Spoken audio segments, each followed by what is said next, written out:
Lalu saya memformulasikan.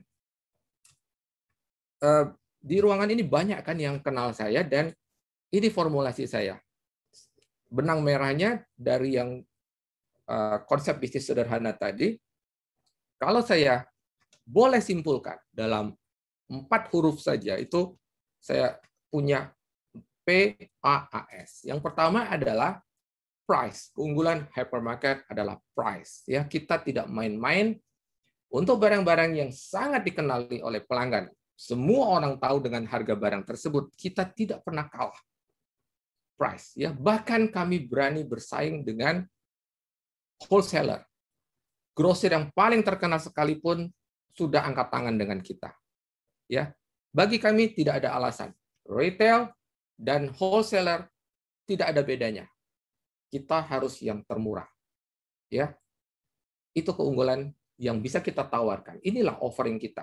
Harga, kita tidak main-main dengan harga.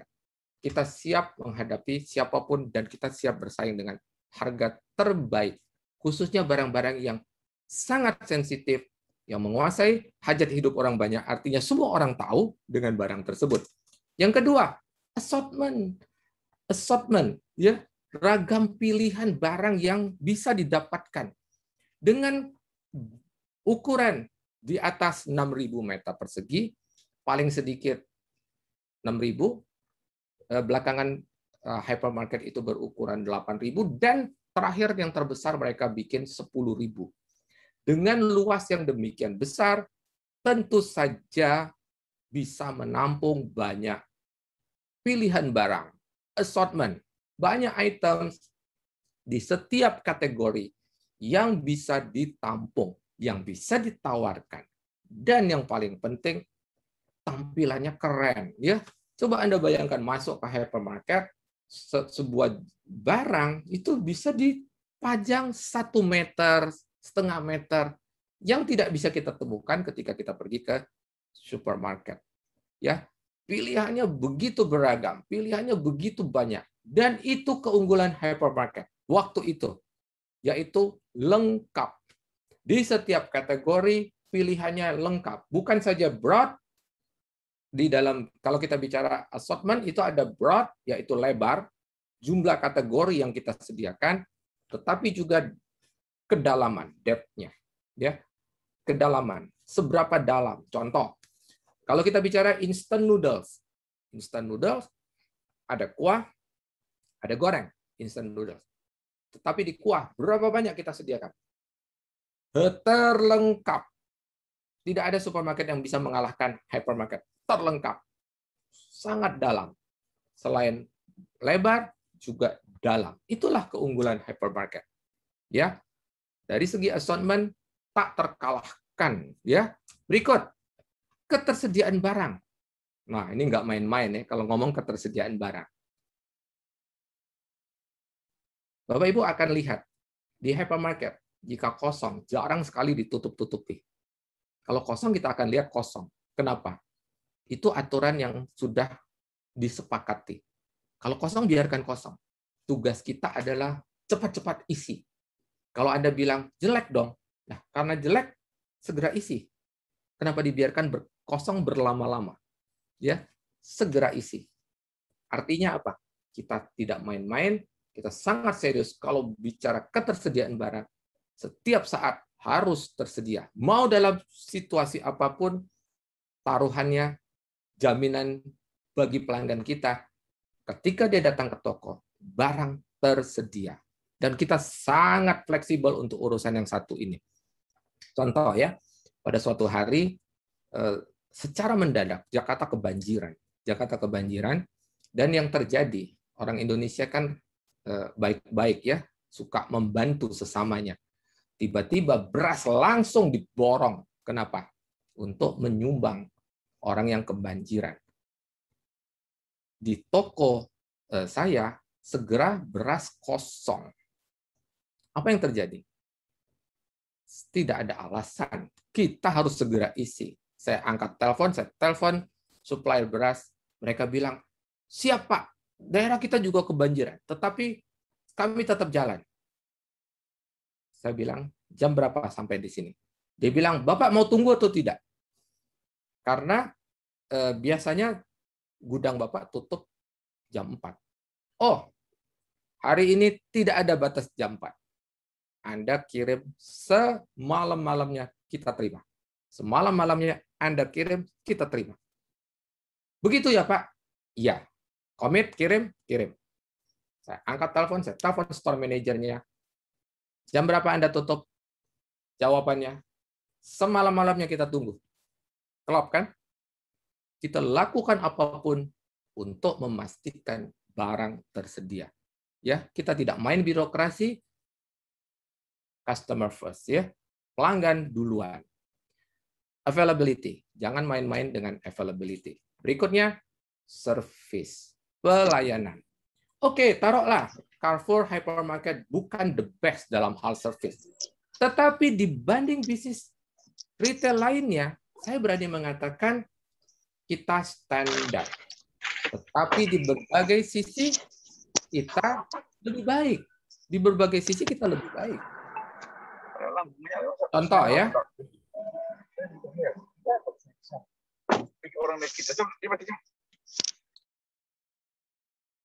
Sudah, Pak Juanda? Sudah berhasil diatasi? Dalam hal pelayanan, ambil contoh. Ada yang namanya garansi harga. Ya, jika ada yang lebih mahal, kami ganti selisihnya. Dan itu bukan lip service, ya. Begitu ada yang klaim, komplain dengan bukti bahwa Anda jual lebih mahal dibanding orang lain. Nah, ini buktinya itu tidak ada debat, tidak ada perdebatan, ganti sesuai janji. Itu salah satu contoh, ya. Ada masalah, Anda datang, mau tukar barang, periksa, barang oke, kemasan masih oke, ganti. Tanya, mengapa? Oh, saya sudah punya. Ternyata istri saya sudah beli, dan ternyata saya beli lagi double. Jadi nggak kepake. Jadi Bapak mau tukar atau mau kembali uang? Kembali uang. Kembali uang. Tidak terlalu repot, ya. Tidak ada kerepotan untuk hal-hal seperti itu. Dibilang standar, silahkan adu dengan retail lain. Paling tidak, meskipun mereka terlihat standar, mereka memberikan yang terbaik. Ya, keunggulan hypermarket pada saat itu price, assortment, availability, service. Sekarang yuk kita lihat poll kita. Ya. Polling kita. Apakah Bapak Ibu masih belanja di hypermarket? Yang jawab masih 26%, yang jawab kadang-kadang 44%. Kita end polling aja ya supaya Bapak Ibu bisa lihat bareng ya. Nah, kita share ya. Pak Juanda bisa tolong dibantu? Ada suara bocor. Nah, coba Bapak Ibu lihat ya. Yang jawab masih 26%, kadang-kadang 44%, kadang-kadang berarti kadang belanja, kadang enggak. Yang bilang sudah tidak belanja di hypermarket 31%. Besar enggak porsinya yang sudah tidak pergi ke hypermarket? Hampir sepertiga sudah tidak belanja di hypermarket. Plus, jawab kadang-kadang. Anggaplah kadang-kadang itu 50-50 ya, berarti 22%. 22 tambah 31 sudah lebih dari 50% dari audiens kita, dari Bapak Ibu yang hadir di ruangan kita, sudah tidak belanja di hypermarket. Sekarang kita lihat apa alasannya. Alasannya, nih dengar ya, bukan dengar, lihat. Mahal 9%, nggak lengkap 1%, jauh 24%, habis waktu terlalu besar 27%, nggak ada benefit tambahan, sudah jauh, ngabisin waktu, nggak ada benefit tambahan lagi ya. Nah, yang jawab 9%, semua alasan di atas, jadi semua itulah kenapa saya tidak belanja, dan menyisakan hanya 21% masih belanja di hypermarket. Artinya apa? Hypermarket memang kehilangan pasarnya, betul nggak ya? Hypermarket sudah 79% ketinggalan, kehilangan pasarnya. Ya, terus, oke. Itu kita sudah lihat pendapat dari Bapak Ibu yang ada di ruangan ini. Sekarang saya tanya, anggap ini sebagai alat kita melakukan audit. Mengapa hypermarket ditinggalkan? Sekarang, apakah harga di hypermarket the best? Dari apa yang saya periksa, tidak. Harga hypermarket sekarang tidak terbaik. Mengapa saya ngomong begitu? Perasaan? Enggak pakai perasaan.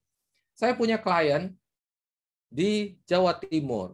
Suatu hari saya mengunjungi klien saya tersebut. Yuk kita pergi ke hypermarket. Huruf depannya T. Yuk kita ke sana. Kita pergi ke sana. Saya bilang, sudah lakukan press survei ke sini. Klien saya bilang apa? Untuk apa, Pak? Saya bilang, jangan kepedean gitu ya. Jangan sok pede gitu. Sekarang gini deh, saya bilang. Ini ya, saya bilang. Ini saya tahu persis. Ini barang fast moving. Tolong buktikan ke saya. Ambil handphone, minta anakmu foto harga barang ini di tokomu. Tunggu sebentar, Pak. Dia bilang. Dia ambil handphone, dia WA anaknya. Tolong fotoin Indomie goreng. Indomie goreng kita sama-sama tahu ya, fast moving item. Mungkin very fast moving items. Itu Indomie goreng penting banget loh Bapak Ibu. Kemarin saya terima sebuah joke yang menurut saya sangat menohok tentang Indomie goreng. Ya, kalau kita kena COVID, apa yang tanda-tanda pertama? Kita kehilangan indera pengecap dan bau. Ya, kita tidak bisa membau dan kita tidak bisa merasakan.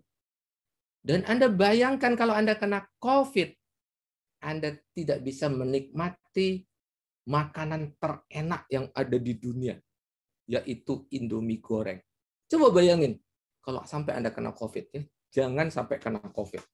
Indomie goreng itu penting banget. Ini bukan endorse lah ya, ini Indomie goreng sudah internasional punya urusan. Balik lagi, singkat cerita, hasil foto dari anak toko, store manajernya yang saya suruh ambil foto, membuktikan harga yang mereka pasang yang untuk dijual di tokonya lebih murah dari harga di hypermarket untuk Indomie goreng. Saya bilang, oke lah. Saya bilang, kebetulan. Coba yang ini. Coba yang ini, coba yang ini, coba yang ini. Saya sudah terlatih lah untuk tahu mana yang termasuk very fast moving items. Hasilnya, tidak ada satupun barang di hypermarket yang mengalahkan harga dari klien saya tersebut. Terus apakah kita masih heran kalau hypermarket ditinggal oleh pelanggan segitu banyak? Tidak perlu heran ya. Keunggulan hypermarket ini price, lenyap, kalah, beralih ke assortment. Saya keliling, saya lihat assortment-nya di kategori-kategori tertentu tidak lebih baik dari assortment di tokonya klien saya yang ukurannya sangat minimalis.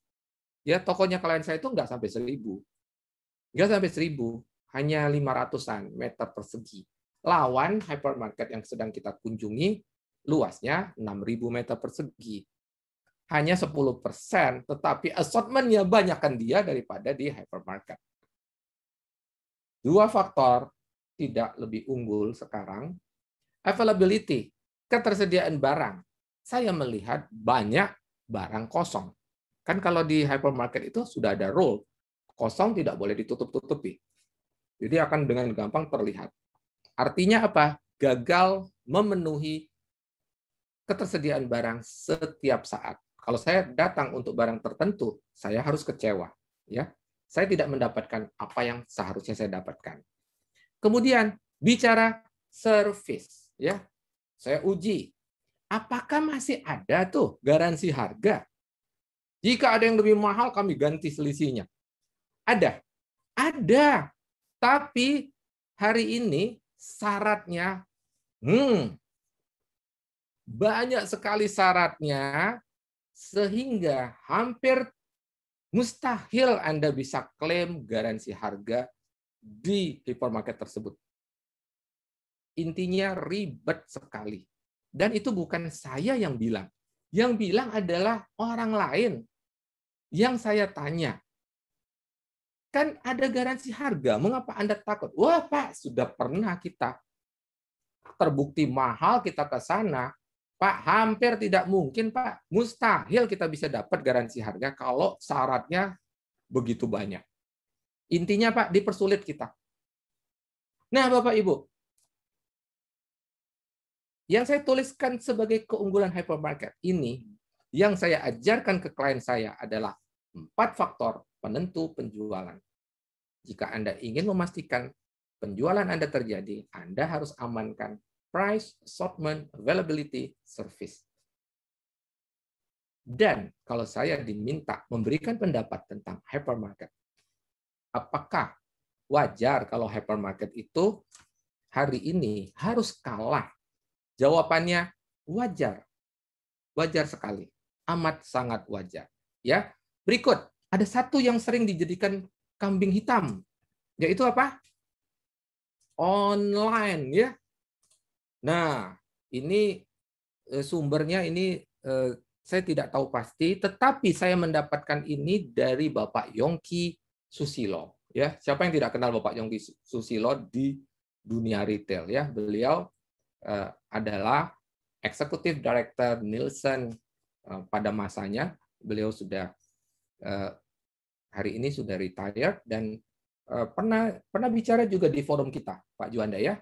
Ya, betul, Pak Yongki Susilo memberikan artikel ini, bukan online yang menghabisi bisnis kita. Lihat, hypermarket itu digerus oleh siapa? Oleh supermarket. Ya, 6% mengatakan berpindah ke supermarket, 12% mengatakan berpindah ke minimarket, hanya 2% yang bilang dari hypermarket belanja ke online. Lalu supermarket yang ke online 0,4%, minimarket yang ke online 0,1%, supermarket yang beralih ke minimarket 4%, hypermarket yang beralih ke minimarket besar sekali 12%. Jadi, kalau boleh dikatakan hypermarket memang ditinggalkan, tetapi faktor terbesar bukan dari online, tetapi peralihan. Konsumen yang dulu mengandalkan hypermarket sekarang pergi ke supermarket, pergi ke minimarket. Alasannya apa? Dikatakan lifestyle. Bukan, saya tidak sepakat. Saya tidak sepakat. Saya ingin simpulkan. Ini kesepakat yang kalau ditanyakan kepada saya. Hypermarket yang sekarang kehilangan jati dirinya. Mereka beroperasi tidak layaknya sebuah hypermarket yang kuat di harga, assortment, availability, dan pelayanan. Mereka bukan menampilkan diri mereka yang asli. Kedua, hypermarket tidak layak mendapatkan loyalitas akibat kegagalan mereka memegang konsep yang menjadi keunggulan mereka. Ya, coba lihat Carrefour setelah diambil alih. Coba pergi ke Carrefour. Anda harus bayar kalau Anda masuk, meskipun lapangan parkir itu, halaman itu milik mereka sendiri. Anda harus bayar. Konsep aslinya apa? Free parking. Tidak bisa dijaga toh itu. Konsepnya sudah lari. Belum kalau kita bicara PAAS. Price, Assortment, Availability, and Service. Belum kalau kita bicara itu. Saya sudah buktikan di 4 faktor penentu penjualan, hypermarket tidak lagi unggul. Ya, oke, katakan, iya Pak, mereka ditinggal dan sekarang mereka tutup. Hari ini ada yang secara resmi mengakhiri layanan mereka, tetapi di tengah banyak yang tutup, masih ada yang buka. Masih ada ya. Ada hypermarket dari Timur Tengah yang hari ini buka aja terus tuh. Masih buka. Ya, di tengah katanya department store banyak yang tutup, saya lihat bisnis fashion justru banyak yang buka. Ya, ada merek-merek tertentu yang terus aja buka. Di mana ada mall nganggur, dia masuk. Di mana ada tempat yang ditinggalkan department store, dia masuk. Ya, jadi apa sebabnya? Ya, sebabnya adalah kita mengabaikan banyak hal-hal yang sangat dibutuhkan oleh konsumen. Ya, kalau saya boleh katakan, di sini banyak peritel kan? Jika Anda ingin menjaga loyalitas pelanggan Anda, ini senjata Anda. Jaga harga Anda, sediakan assortment yang menjawab kebutuhan pelangganmu. Bukan berarti Anda harus punya toko sebesar hypermarket. Bukan. Apakah assortment yang Anda sediakan? Apakah items yang Anda sediakan? Apakah kategori yang Anda sediakan menjawab kebutuhan pasar Anda, pelanggan Anda? Availability. Kita tahu kok apa barang yang laku dan barang yang tidak laku. Jaga saja ketersediaannya. Selama tersedia, pasti omsetnya bagus. Ya, pelayanan. Pelayanan adalah a secret weapon. Senjata rahasia para pebisnis adalah service yang seringkali kita abaikan. Ya, kalau Anda ingin memenangkan kompetisi, Anda harus jago sekali di pelayanan. Demikian materi saya, Pak Juanda. Terima kasih. Luar biasa sekali. Kita bisa membuka tanya jawab. Siap. Silakan, thank you Pak Guswai ya. Nah, ini ada kontaknya Pak Guswai, kalau nanti mau tanya-tanya atau mau konsultasi bisa langsung ke Pak Guswai gitu ya Pak ya. Betul. Oke, jadi silakan. Ya, sekarang kita akan buka untuk sesi tanya jawab ya. Buat teman-teman yang ingin bertanya, silakan subscribe, like, and share jika Anda memandang materi ini bermanfaat. Sampai kita berjumpa lagi. Salam, grow and prosper.